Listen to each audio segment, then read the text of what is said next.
মধ্যাহ্ন ভোজনৰ ৰান্ধনিয়ে কাৰোবাৰ যি ধৰণে নহওক কিয় পৰোচনাত পৰি কৈ থাকে যে অক্ষয় পাত্ৰ আহিব, আমাৰ চাকৰি যাব।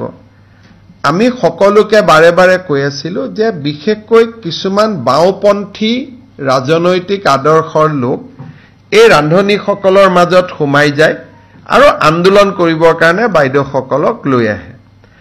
মই ডিব্ৰুগড়ৰ এখন মিটিঙত কৈছিলোঁ যে চাকৰি যোৱাটো কথাই নাই, দুই এদিনতে তেওঁলোকৰ দৰমহা বাঢ়িব। আজি কেবিনেটে তেওঁলোকে আজিৰ দিনত 1500কৈ টকা দৰমহা পায়। 1 অক্টোবৰৰ পৰা তেওঁলোকৰ দৰমহা আমি 2000 টকালৈকে বৃদ্ধি কৰিছোঁ।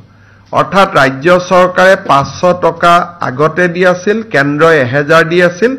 এতিয়া কেন্দ্ৰই 1000 দিব, ৰাজ্যই 1000 দিব, টোটেল 2000 টকা এগৰাকী মধ্যাহ্ন ভোজনৰ বাইদেৱে ৰান্ধনিয়ে লাভ কৰিব। আৰু এই আঁচনিটো ৰূপায়ণ কৰিবলৈ যাওঁতে ৰাজ্য চৰকাৰে 108 কোটি টকা খৰচ কৰিব লাগিব। মধ্যাহ্ন ভোজনৰ ৰান্ধনিয়ে কাৰোবাৰ যি ধৰণে নহওক কিয় পৰোচনাত পৰি কৈ থাকে যে অক্ষয় পাত্ৰ আহিব, আমাৰ চাকৰি যাব। আমি সকলোকে বাৰে বাৰে কৈ আছিলোঁ যে বিশেষকৈ কিছুমান বাওঁপন্থী ৰাজনৈতিক আদৰ্শৰ লোক এই ৰান্ধনিসকলৰ মাজত সোমাই যায় আৰু আন্দোলন কৰিবৰ কাৰণে বাইদেউসকলক লৈ আহে।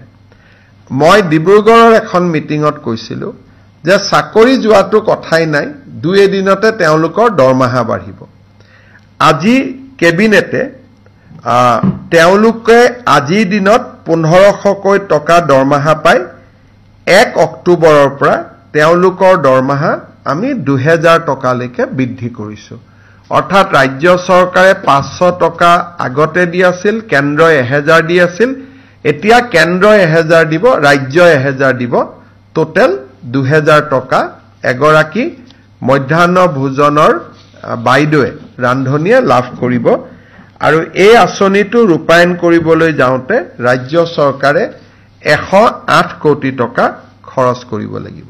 মধ্যাহ্ন ভোজনৰ ৰান্ধনিয়ে কাৰোবাৰ যি ধৰণে নহওক কিয় পৰোচনাত পৰি কৈ থাকে যে অক্ষয় পাত্ৰ আহিব, আমাৰ চাকৰি যাব। আমি সকলোকে বাৰে বাৰে কৈ আছিলোঁ যে বিশেষকৈ কিছুমান বাওঁপন্থী ৰাজনৈতিক আদৰ্শৰ লোক এই ৰান্ধনিসকলৰ মাজত সোমাই যায় আৰু আন্দোলন কৰিবৰ কাৰণে বাইদেউসকলক লৈ আহে। মই ডিব্ৰুগড়ৰ এখন মিটিঙত কৈছিলোঁ যে চাকৰি যোৱাটো কথাই নাই, দুই এদিনতে তেওঁলোকৰ দৰমহা বাঢ়িব। আজি কেবিনেটে তেওঁলোকে আজিৰ দিনত 1500কৈ টকা দৰমহা পায়। 1 অক্টোবৰৰ পৰা তেওঁলোকৰ দৰমহা আমি 2000 টকালৈকে বৃদ্ধি কৰিছোঁ। অৰ্থাৎ ৰাজ্য চৰকাৰে 500 টকা আগতে দি আছিল, কেন্দ্ৰই 1000 দি আছিল।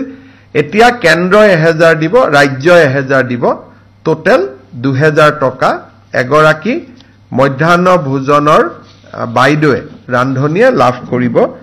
আৰু এই আঁচনিটো ৰূপায়ণ কৰিবলৈ যাওঁতে ৰাজ্য চৰকাৰে 108 কোটি টকা খৰচ কৰিব লাগিব।